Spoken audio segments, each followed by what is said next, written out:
वाले हैं, बड़े अच्छी होली खेलते हैं। अपने गुरु के साथ भी लोग होली खेलते हैं और सर्वोत्तम होली है अपने साथ होली खेलना। अपना अहंकार त्याग करना, किसी का हो जाना, ये होली है। हो री, हम काऊ की हो री हो गए, तो ये अनुराग से ही संभव है।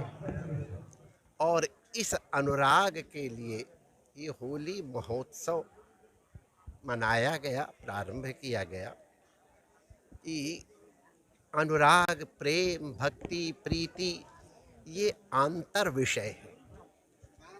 इन्हें प्रकट करना सहज नहीं है। इसके लिए किसी वाणी का प्रयोग करते हैं, आई लव यू। तो ये हमारे हृदय का प्रेम प्रकट हुआ, मैं आपसे प्रेम करता हूँ। नेत्रों का कोई संकुचन और आकुंचन कर दिया, उससे प्रकट हो गया कि मैं आपसे प्रेम करता हूँ। किसी खास मुद्रा का प्रयोग किया, मैं आपका आदर करता हूँ।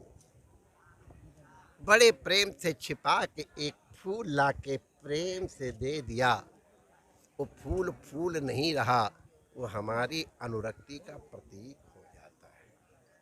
तो उसी प्रकार होली उल्लास का पर्व है। हमारे अंतर का उल्लास छलकता है। भगवान का भी जब उल्लास छलकता है, भगवान जब अपने आनंद का आस्वादन करना चाहते हैं तो स्वयं कैसे आस्वादन करें।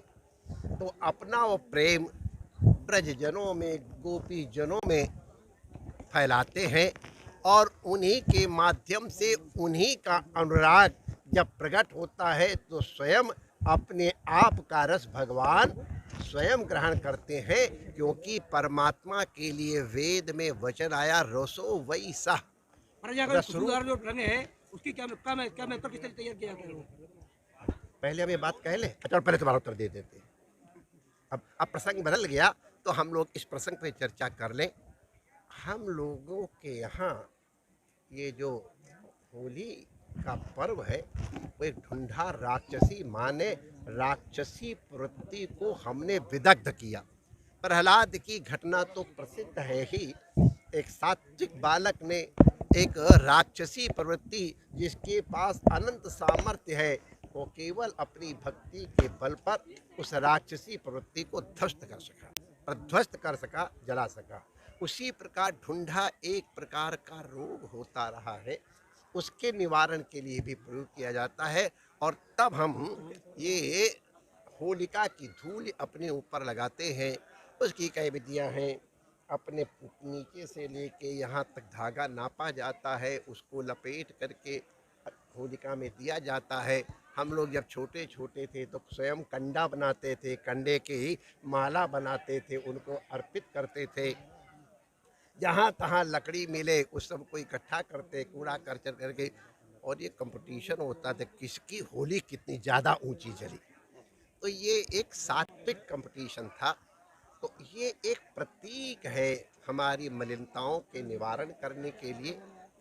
और फिर इसमें जो हम रंग खेलते हैं वो भी ऋषियों ने विहित कर रखा है।